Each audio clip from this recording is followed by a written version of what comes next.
Siphinde sinibingelele babukele emakhaya ngamakhaya siKama V-TV with Prince Bheka kaZulu. First and foremost, I would like to thank all the subscribers. Though people used to say they are so little, to us they are not so little. We are much passionate about you guys, because we know people before they subscribe, they look at what they are subscribing for. So we are very, very, very thank you and we appreciate it. Please continue subscribing abangaka subscribe. Niphinde ni subscribe nakamanye ama YouTube channel to support the black business, guys. People must understand we are not competing here. We are not competing each other, but we are helping. Siyabonga kakhulu nje kimi awamancane ngoba mangibuka indlela eseniyiyona, ngivele ngikhumbule the day emabili ama subscriber awuthi ngicela ungawasho. Okay, let's go straight to the point. Ngithi high five to the viewers and the subscribers. High five. Namuhla ke ngithe angizokhuluma ngento abantu abangayithatha nje kancane kanti ibaluleke ngendlela esimanga. Yini leyo?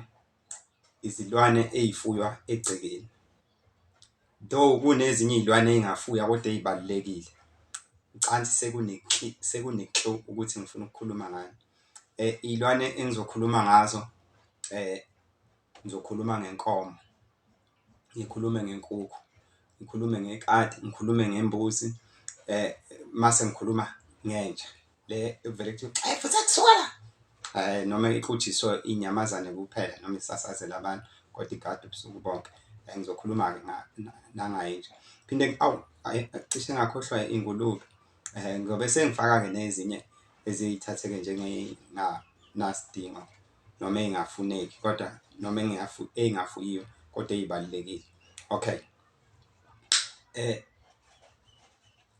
Before we move on, ngicela ukubuza nje just a general question. Nake nezwa upresident ekhuluma ngaye abantu abasebenza kwi-Navy, ngisho abasebenza embuthweni wezamanzi ngodaba le-COVID. Wakhuluma nje ngoku-affecteka kwabo ukuthi kunjani. Nake nezwa ekhuluma ngaba-drive imikhumbi o-pilot ukuthi kunjani ngoba amabhanoyi avalwa ngoba isifo kwakuthiwa sihamba emoyeni, avalwa kodwa kwavala ezasemanzini emkhunjini abasebenza ngomkhumbi. Yini indaba? Ingoba phela kanje i-COVID kwakuthiwa ngabe wenza noma yini geza izandla kodwa amabhishi avalwa, ayivalelanga ngoba phela kwakufuna isidedele siyobhukuda. Phela ebhukudeni khona la kunamanzi khona bekudlula nje lapho. Okay, let's go to the topic before we miss the point. Ngizoqala ngenkomo. Inkomo ekhayeni imele ukufa. Angisho ukufa ibulawa wena noma imina senza umsebenzi. Cha, makukhona nje into ewukufa. Makufanele kufa umuntu la ekhaya, idlozi imali strong kakhulu lisebenza. Sibona ngenkomo ekseni sidindilizile esibayeni. Imele lokho igade nje ukufa. Asisho ukudutshulwa nokugwaza, sisho ukufa esingakwazi nathi uqhamuka bese sikuthola mangabe sithatha ubhoko siyobheka. Cansi ipoint lizwakele. Ngicela ukuza inkukhu. Inkukhu imele ugcina izinto ezithize ezi-spiritual. Kodwa nje egcekeni ukuyaluza kwayo ihamba nje egcekeni imele ukuthi ibambe imbulelo.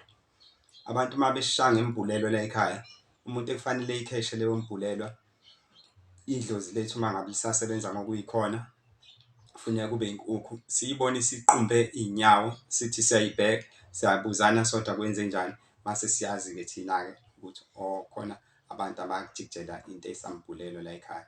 Noma kungenzeka-ke mhlambe ucoshe somewhere. Kodwa nje kufanele sazi ukuthi kunombulelwa okhona la egcekeni.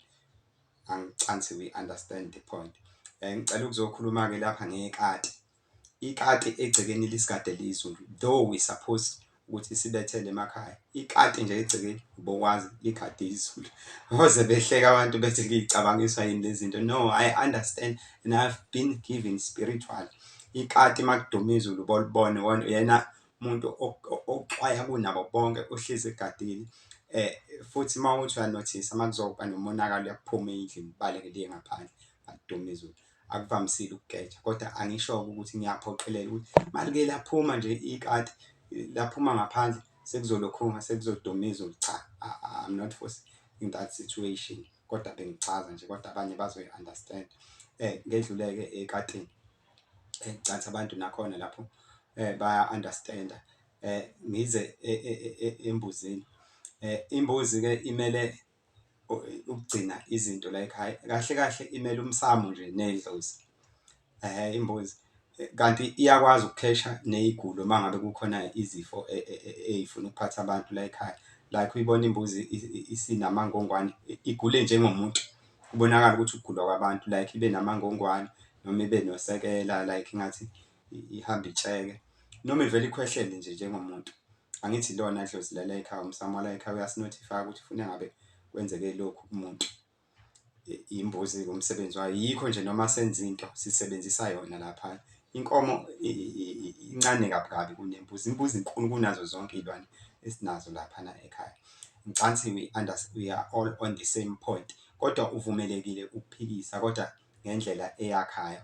Kunabafowethu abavele bephikise kabuhlungu nje ngendlela engakhiyo. Lana we supposed to criticize constructively, yabona uthi ugxeka kodwa ubusinike umbono, ngoba asisho ukuthi yonke into eshiwo yithina sifuna umuntu eyivume ngenkani.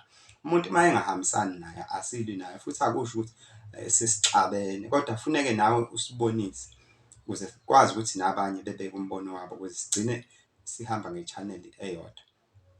Ngicela-ke ukudlula odabeni lembuzi, ngize laphana odabeni lenja, what we call dog. Inja ibaluleke kuzo zonke izizwe, ngisho lezi zabamhlophe nabasendiya nje, inja eyibaluleke kabi kabi. Kodwa-ke thina-ke bantu-ke beyibala impisholo, ngoba asikho bamnyama thina. I have to emphasize that we are not black and we are not blacks, we are South African citizens. Akufanele sishiwo ukuthi siyiliphi ibala. Abantu engesiyo ama-South African citizen ekufuneka kushiwo ibala lakho, ukuthi blacks kuwukusibandlulula leyo nto, simpisholo thina. Ngiqhubeke nephoyinti lenja. Inja-ke iyona ephethe iy'nsila zala ekhaya, iphethe iy'nsila and iyakwazi ukuhabula nemimoya emibi nokubika amakhona okuba okuzokwenzeka. Sizwe ikhala umkhulungwane size siyithethise silwe nayo. Isuke kukhona uma uhabula noma kukhona into edlulayo lapha egcekeni ebusuku silele, iyona ngisho-ke live-ke uma kukhona umuntu ongenayo, iyona leyo nto ikwazi ukuyenza ngisho spiritual. Abanye bazongifakazela le nto engiyishoyo ngoba ngithi nje iphethe iy'nsila nje inja. Nginesiqiniseko salokho. Bancane abantu engabathinta inja bala ekhaya, ngoba ngisho egcekeni uma ihamba khona idonsa izinto zala ekhaya spiritual zinamathele kuyona. Yikho nje ubona kuthiwa inja uma ngabe ilahlekile engazi ukuthi ishonephi, umndeni uphatheka kabi. And if you ever notice, uma ngabe ifile inja ayivele ijikijelwe nje ilahle isinoma kanjani, iyagqitshwa. Mina nje namanje ekhaya ngomuntu oyithandile ukuyifuya izinja, ngiyayigqiba ukuthi nje angazini uma ngifuya inja ivele idla abantu, angazini liyalumana, sengaze nga-decide ukuthi singayithandathandi. Kanti kuzwakele-ke lapho. Ngicela ukuya laphana ephuzwini. Nenkomo ungayithathi kancane iyakwazi ukuhabula umoya omubi. Khona engikushilo okumayelana ney'mbuzi. Iy'mbuzi ziyakwazi futhi ukuzispoki egcekeni, like uma kuthiwa ifakwe esibayeni, ivele ingafuni ukungena esibayeni, noma ingena iphume ibaleke iy'khala ebusuku, igcine ingasafuni ukubuya ekhaya. Suke zizwe ukuthi kunespoki lapha. Siyakwazi ukusizwa noma singekho esibayeni, suke singaphakathi kumuzi kulelo khaya lelo. Mase ngiza laphana, ney'nkomo ziyakwazi ukusibalekela futhi. Ezinye iy'lwane ey'buye zenze into efanayo. Mase ngiza laphana kulesi silwane esingafuna nakubona ekuthiwa ingulube. Pig is very important ekhaya, ibaluleke kakhulu. Ingulube ikwazi ukudima noma yini ejikijelwayo umngozi, amafutha ayo akwazi ukuyidima. Hhayi ukuthi amafutha engulube enza umuthi ungasebenzi, ayawudima. Angazi noma abantu bangizwa kahle yini, kodwa nje ukuthi ungasebenzi awakuvimbi, ayawudima. Awakuvimbi ukuthi, ngoba khona imithi egcina isetshenziswa kudingeke ingulube. And kwesinye isikhathi kuya ngokuthi-ke umuntu uthwase kanjani. Abantu abaningi abathi amafutha engulube awafuneki uma usebenzisa umuthi, abantu abahambe bayothwasa, abangakazi beyothwasa bayasebenza ngabo ngoba phela umuntu uma ngabe eshawa ngento engashayeki kufuneka kufakwe amafutha engulube ukuze kwazi ukuthi eshayeke kahle. Abantu abathwasile-ke abakhonza ukuthi amafutha engulube awuphazamisi umuthi, no, awanankinga. Ngicela ukuza laphana kufishi. Ufishi bathi abantu hhayi ungawudli ufishi. Kukhona imithi ethize efuna uma usayisebenzisa ungawudli ufishi, kodwa uma usuqedile ukuyisebenzisa nayo ingulube uma usuqedile ukuyisebenzisa muse uyawudla ufishi, eminye uyaqhubeka nje uyisebenzise. Ukube kuthiwa ufishi awuhambisani nomuthi, shuthi uma kukhona umuthi owusebenzisayo shuthi ufuna ungabe usawaphuza amanzi, ungabe usageza uma kuthiwa ufishi awuhambisani nomuthi. Ngisho ngani manje ufishi uhlala emanzini bakithi akekho ongawazi, ungathi awuphazamisa umuthi wakho kodwa ubugeza ngengubo yawo, ungakusho kanjani lokho? Uphinde ugeze uphinde uwaphuze, uphinde noma uphalaza noma ugquma usebenzise same manzi, manje ingubo kafishi leyo, awunankinga nje ufishi. Ngiyacabanga-ke ukuthi sengidle amaningi esakeni, abantu bazwile, abantu bengakhomenta. Cishe ngakhohlwa yinazo ezinye iy'lwane ey'balulekile ey'mpilweni zethu, though zingabalulekile kwabanye abantu kodwa esingay'fuyile. Ngikhuluma laphana izinyosi, kube amaphela, izinyoka. Iy'nyosi noma though it's not that much important kodwa mayike zangena zagcwala endlini most of the time zibika isifo. Amaphela, it's obvious, amaphela awayifuni indawo engenakudla, shuthi akulanjiwe la ekhaya, akulanjiwe amaphela nje, though sekukhona-ke iy'gilamkhuba ey'kwazi ukusebenza ngawo. Iy'nyoka ukuthi iy'nyoka inzima indaba yazo, kungcono kube ukuthi ekhaya kini niy'thatha kanjani.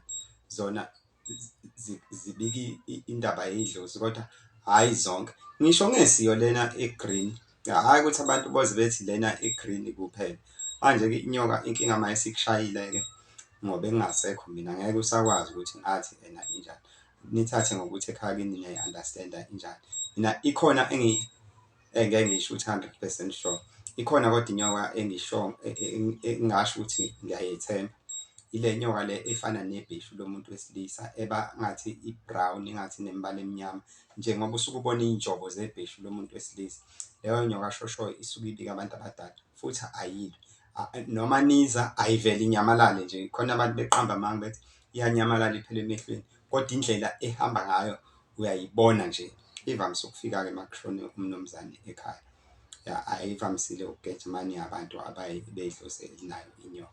Ifuna kube khona-ke umuntu wakwaba wathwasa ekhaya kini ngokwasemanzini ngokwenyoka ukuze liqine kakhulu, kodwa kuyenzeka noma kungenzakalanga lokho, cansi kuyezwakala. Niqhubeke ni-subscribe-e, we love you so much. Ngiyafisa even ukuhlangana nani nga-one by one. Inkinga-ke kwi-impossible. Mase ngicela kubantu abasifonelayo noma okwenzekile bafika lapho bafika kuthina, bengakhali uma bengangificanga mina ngoba abantu baye bekhale bathi bafuna mina uqobo. There are so many people behind me, they are working, they are busy. Ngumuntu ovamise ukuthravela isikhathi esiningi. So abantu baye bethi sicela ubaba lo esesimbona emavidiyweni. No, ngoba enenhlahla wangifica ngikhona, ayikho inkinga. Inamba kuseyiyo leyana 0817590280. Uma ufuna ukusifonela uxoxe nathi kube khona noma ufuna ukwenza i-consultation, ayikho inkinga. Satholakala ku-Instagram naku-Facebook. Siyabonga.